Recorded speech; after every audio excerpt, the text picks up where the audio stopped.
Welcome back to Grown Women Talk. I'm Kia. I'm Andrea. And I'm Sheree. Friends, at Grown Women Talk, we talk about all kinds of issues. We talk about love, we talk about politics, we talk about beauty, fashion, all kinds of topics. And usually we try to keep it light, we try to keep it uplifting and fun, which is what our friendship really is all about. But when we need to talk about important, strong topics, we do. Because as grown women and grown men, we need to talk about them. Last week we talked about politics. Absolutely. This week we have another topic that we really must discuss, we feel. But before we do, we would like to give an offer out to you all to join our family. Yeah. We have a great time every week. Yes. Hit the subscribe button, you all. It's red right there. And the bell so that you know when we put up new content. We'd love to have you. Okay, so this past week, Amber Guyger was convicted of killing Botham Jean in his own apartment and received a sentence of 10 years. As African Americans, we have been waiting with bated breath on the outcome of this case. And there have been a range of emotions all week. First, there was joy that she was convicted.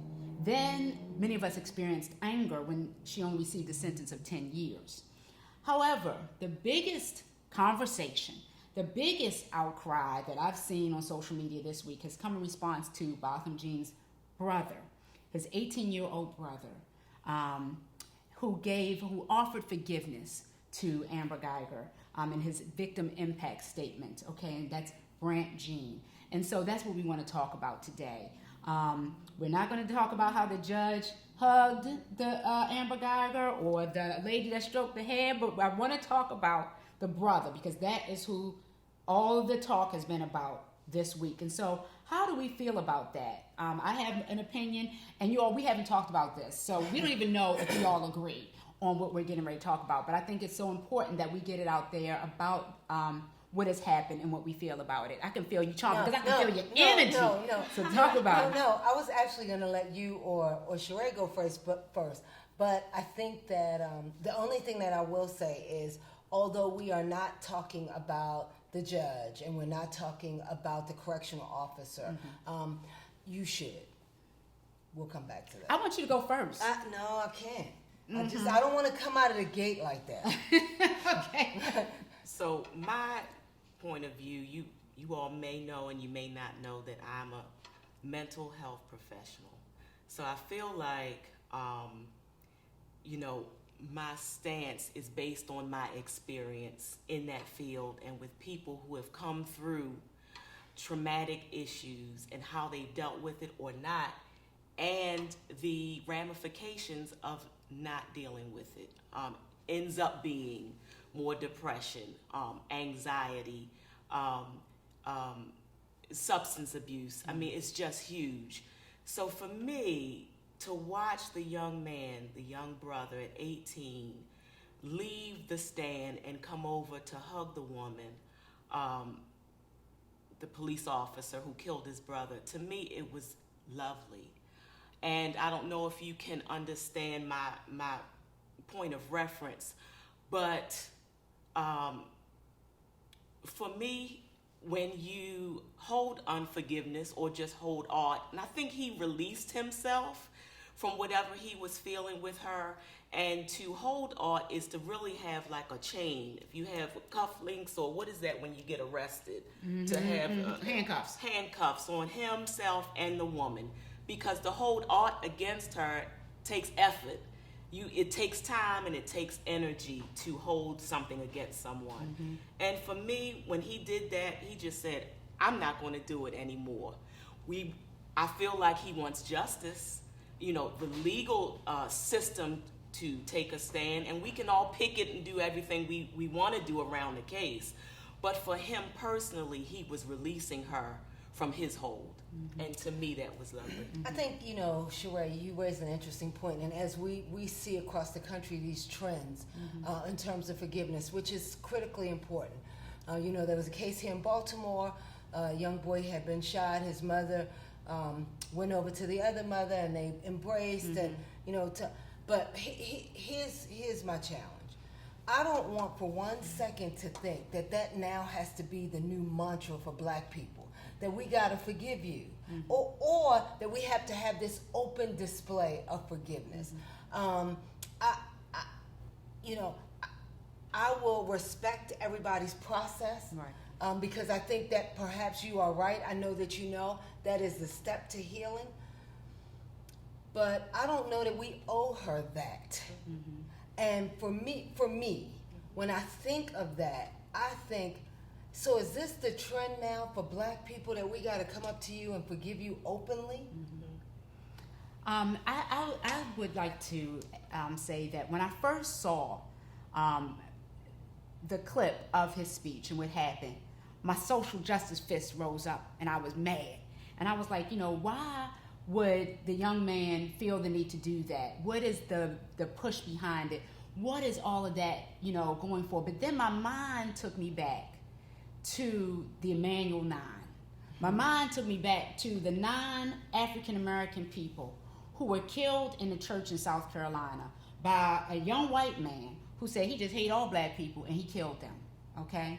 In Bible study, 2 days later, the victims who had remained offered forgiveness to that young man. In the courtroom. In the courtroom. And so I'm saying, why wasn't there an outcry against them? Everybody said it was beautiful. Barack Obama got up and sang Amazing Grace at the funeral. It was kumbaya. But the people want to say that this young man is a slave. He has slave mentality. And my whole thing is, if he wants to forgive, who are we to say that he shouldn't forgive?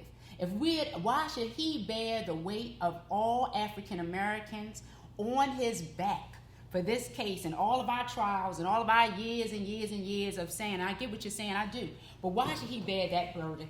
He did that, I feel, to free himself. And we as African Americans have been known to be a loving group of people. We love totally, people. Kia, People forget but that. we don't totally. But at the end of the day, what concerns me is this trend about us forgiving. When was the last time? If you want to talk about the Emmanuel 9, let's talk about Scottsboro boys from years and years ago. Nobody apologized to them, not once. And so, but we're not talking about apology. We're talking about forgiveness. We're not talking about that. Okay, because we're not saying what the other people did. We're saying what the victims have done. So absolutely. So my apology. So let's talk about forgiveness. So why do I have to openly display forgiveness? When was the last time? They kill us all the time. All the time. All the time. You know what? I get where you're from, because more than half of Facebook actually shares your sentiment. Because I did copy a couple of things down off of some of my Facebook friends, and one of them said how when Jesus was on the cross, that he said, Father, forgive them, for they know not what they do. But Jesus was not the Father, and that the Father had to offer forgiveness, and some. I mean, people have been really upset. But somebody else on Facebook, which I read her comment, which I thought was very amazing. She said, this was not for her. This was not for the people. That young man did it for himself. I'm in agreement. Again, I believe that. Why should a body of people, what is it going to do to that young man when he looks at social media and sees that so many black people calling him a slave, or calling him Uncle Tom, or calling him whatever, because he made a choice to forgive? Are people right to do that? I don't think so. And we're going to show you all what they're putting online. It's a picture of the young man hugging the police officer and the judge, and it says, this is what slave conditioning looks like. I have a problem with vilifying his actions. When did we become a country that would judge what someone else felt was right? We think about non-judgment is okay when it's something that's sexy, but the minute somebody does something against what we think is correct, we think something is wrong with it. And I just don't believe that. The other thing I thought about is, since when did forgiveness equal the payment? When the Manual 9 were killed and people were okay with the forgiveness, was it because he was given the death sentence and this woman was only given 10 years? Since when do we rationalize when forgiveness is okay? It's interesting. So as you talk about that, I think we are all still working through our pain. I do. And, I appreciate your insight and actually quite love it because what you really are saying, forgiveness is forgiveness. But, I have to tell you, it is, to me, almost tragic where we have come to this place like, you know, black people have to be the ones to first extend the olive branch. And I, you know, for me to have worked in civil rights for so many years, I feel your sentiment, but I must say that I think that it's important to bear that psychology today describes forgiveness as the release of resentment. It replaces the negative feelings often harbored towards offenders with neutral feelings, or in some cases, positive feelings. Forgiveness doesn't automatically mean a reconciliation. And so forgiveness doesn't mean we don't think you're wrong, we don't think you deserve to do the time. It means that we have freed you. And I think that for us, probably, you know, Sheree and I have spent so many years dealing with forgiveness as an issue and how we feel this way because our mother, as many of you may know, was a pastor, but not just that, she was a psychiatric social worker, trained therapist. And so she used to have the church do an exercise because she saw people in so much pain from unforgiveness that would make people sick, that would make people do awful things. And so she would have people, everybody, do an exercise where you would hold your hands out and think of somebody that you need to forgive. And then you close your hands up. And after she prayed, she would have you open your hands and release them to freedom. And so I'm saying that to say that forgiveness means something big. And I could see to that, young man, as a young person, maybe he is for us as a child leading the way. I don't know. But I do feel the pain of where you come from. But I really feel that for him, we must leave him be in his freedom. I get that. But let me just say this. And I don't believe that you can separate his extending forgiveness to her and the judge coming off the bench. I don't think you can, that entire picture, that entire scene. When was the last time you ever saw a judge get off the bench and hug a black boy? Right. When? The reason why I didn't want to bring up the judge is because I don't know if there are rules and regulations surrounding what that judge did. And so I can't speak on that. You know what I mean? Because I don't even know if it was lawful what she did. It probably wasn't. She's an officer of the court. That had it is nothing her to do, job to remain biased. And she wasn't a victim of the crime to offer forgiveness. So that's a whole nother thing. And that's I think it's the full picture. I do. Because I keep seeing that in my mind. And I'm thinking, when was the last time? I don't agree with what she did. Okay. I know you don't, but I see the full picture. That's a good point that all of these things happened. But we must understand that it wasn't a concerted effort. It wasn't something that somebody said, today we're going to all hug the lady. Right. It was two separate decisions that we must look at separately because people are born separately. Yeah. Now, the other thing I must say is because they did it don't mean that all African Americans got to do it. It doesn't mean y'all got to think for yourselves. Don't automatically see something and say, well, this is the new trend. It don't have to be. Everybody do your own thing. Think clearly, speak to your kids, speak to those around you, and let's think this thing out.